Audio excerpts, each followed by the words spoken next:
بسم اللہ الرحمن الرحیم. ناظرین السلام علیکم. میں ہوں آپ کو میزبان صابر شاکر وفاقی دارالحکومت اسلام آباد سے. کچھ امپورٹنٹ خبریں ہیں، حساس نوعیت کی ہیں، آپ سے شیئر کرتا ہوں.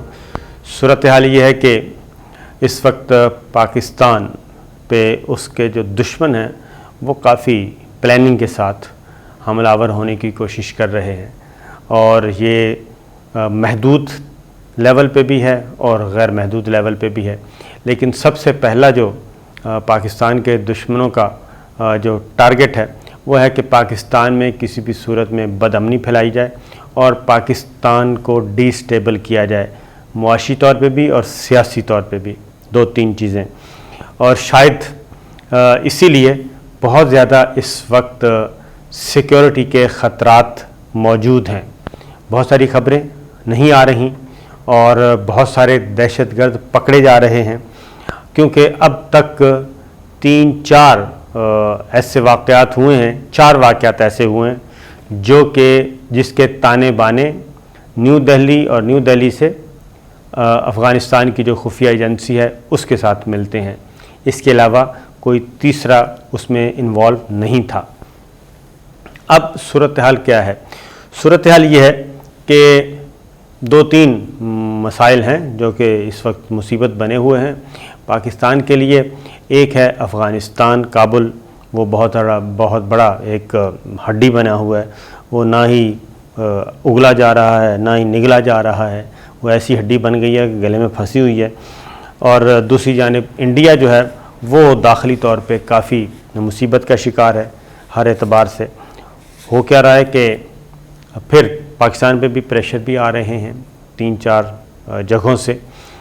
نمبر 1، ہمارے ڈاکٹر معید یوسف اور DGISI انہوں نے وزٹ کیا واشنگٹن کا وزٹ کیا تو اطلاعات یہ ہیں کہ اس میں کوئی حالات و واقعات اچھے نہیں رہے، بلکہ ڈو مور کا مطالبہ کیا گیا اور پاکستان کو ڈکٹیشن دینے کی کوشش کی گئی، اور بس یہ کہا گیا کہ ہم جو کہہ رہے ہیں وہ کر دیں آپ، اور اس کا مڑ کے سوال بھی نہ پوچھیں.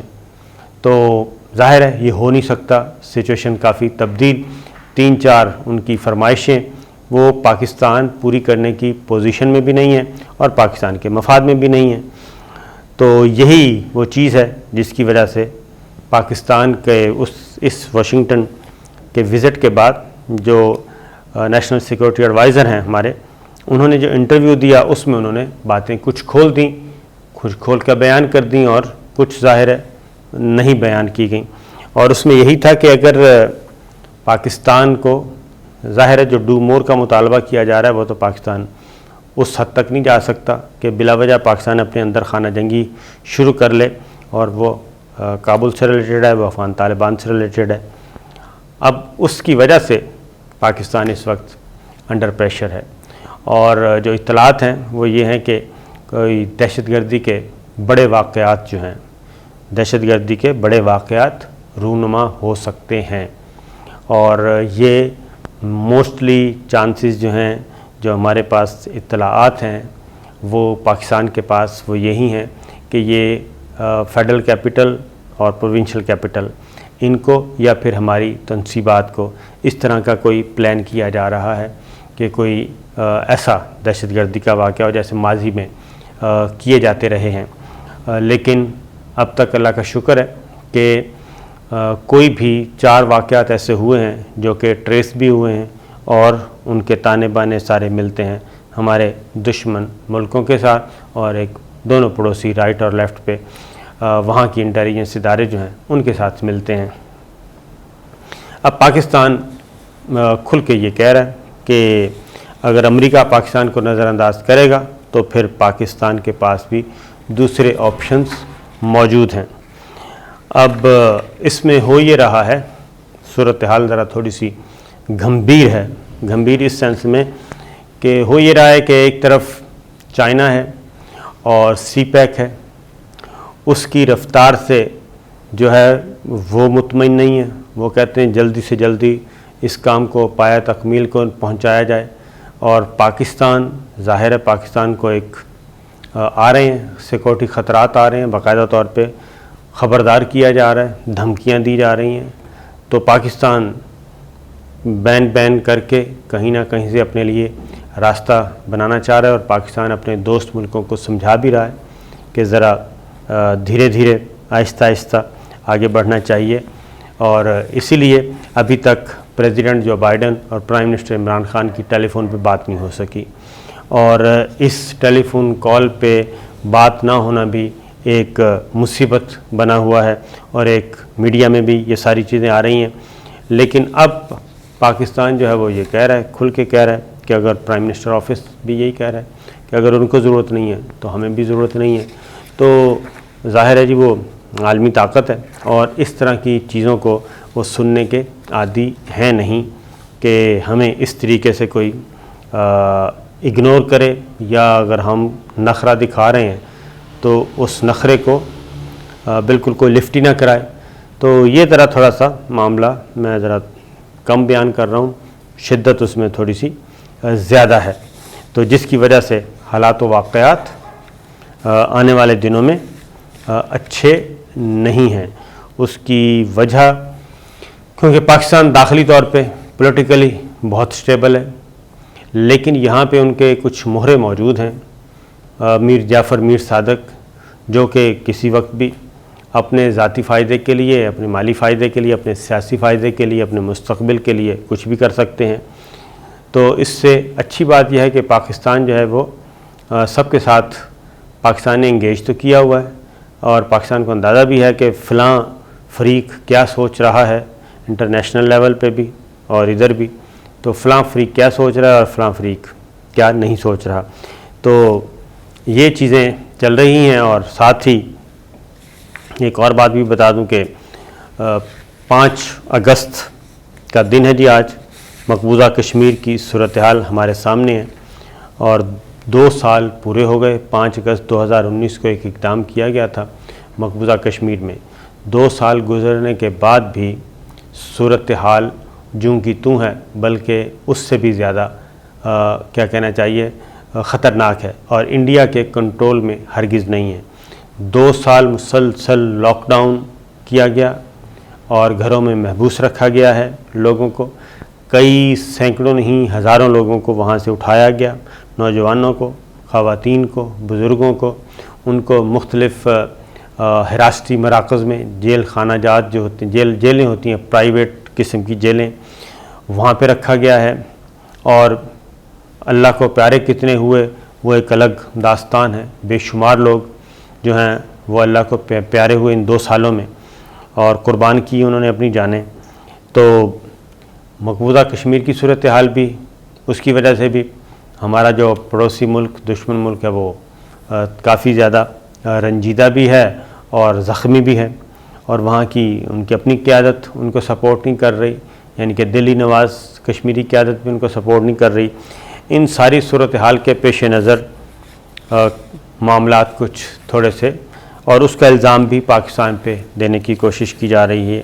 تو اچھی بات یہ ہے کہ 2 سال گزرنے کے بعد بھی کشمیر کا معاملہ جوں کا توں ہے، اور انڈیا کو کسی قسم کی کوئی کامیابی نہیں ہو پا رہی. اب پاکستان میں کیا ہے؟ پاکستان میں آزاد کشمیر میں نئے وزیر اعظم آ چکے ہیں. وہ ایک سرپرائز دیا عمران خان صاحب نے. 4 لوگ جو تگڑے امیدوار تھے وزارت عظمیٰ کے، ان 4 کو بلایا، انٹرویو کیا، لالی پاپ دیتے رہے، آج کل معاملہ چلتا رہا. لیکن اچانک جو نام سامنے آیا وہ تھا عبدالقیوم نیازی کا، اور ان کو وزیر اعظم بنا دیا گیا، جن کو خود وہ کہتے ہیں کہ مجھے بھی صبح پتہ چلا کہ میں نے آج وزارت عظمیٰ کے لیے الیکشن لڑنا ہے اور آج وزارت عظمیٰ کا حلف اٹھانا ہے. تو یہ ہوا ہے آزاد کشمیر کے الیکشن میں، اور عبدالقیوم آ گئے ہیں. سب کو سرپرائز دیا وزیر اعظم عمران خان نے. تو سردار تنویر صاحب کو سینئر وزیر بنا دیا گیا ہے، جو کہ وزارت عظمیٰ کے مضبوط ترین امیدوار تھے. اور اس کے بعد یہ تھا کہ چلیں وزارت عظمیٰ نہ ملی تو صدارت مل جائے گی، یعنی کہ صدر مملکت ہوں گے آزاد کشمیر کے. وہ بھی نہ بن سکے، اور بیرسٹر سلطان صاحب بھی آؤٹ ہو گئے. اب دیکھنا ہے کہ اب بیرسٹر سلطان کو پریزیڈنٹ بنایا جاتا ہے یا نہیں. اظہر صادق بھی آؤٹ ہو گئے اور خواجہ فاروق صاحب بھی آؤٹ ہو گئے.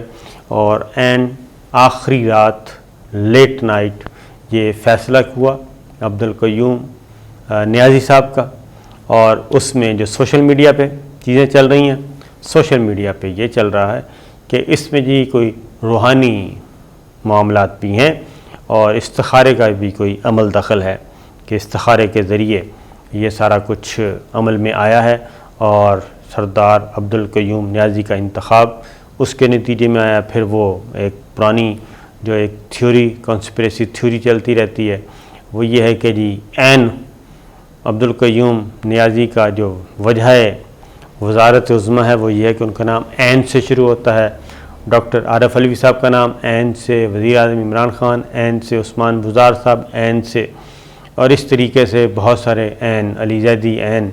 تو یہ ایک چل رہا ہے ایک پہلے سے ہی، لیکن اس میں کتنی حقیقت ہے کتنی نہیں اس کے بارے میں۔ پھر آزاد کشمیر کے انتخابات کے لیے پاکستان نے 5 بھارتی کشمیریوں کو، صحافیوں کو، جو بھارتی صحافی تھے 5، ان کو ویزے دیے اور انہیں مدعو کیا کہ آپ آئیں آزاد کشمیر کے وزارت عظمیٰ کا جس دن الیکشن تھا آئیں اور آزاد کشمیر کا وزٹ کریں، سیشن اٹینڈ کریں۔ پاکستان نے اجازت دے دی بھارتی کشمیریوں کو، بلکہ دعوت دی، لیکن نریندر مودی سرکار نے ان کو، اپنے ہی صحافیوں کو، اپنے ہی بھارتی صحافیوں کو پاکستان آنے کی اجازت نہیں دی۔ اور اس سے آپ اندازہ کر سکتے ہیں کہ مودی سرکار اس وقت کتنی خوفزدہ ہے کہ آزاد کشمیر میں پاکستان نے اتنا، پاکستان کو اپنے پہ اعتماد ہے کہ انہوں نے بھارتی صحافیوں کو بلا لیا کہ آئیں اور آ کے دیکھیں، لیکن نریندر مودی پہ، اپنے ہی شہریوں پہ، 5 شہریوں پہ یقین نہیں کیا اور انہیں نہیں آنے دیا کہ کہیں ایسا نہ ہو کہ وہاں جا کے واپس آ کے 2-4 پتر ہی نہ صحیح لکھ دیں حقیقت پر مبنی۔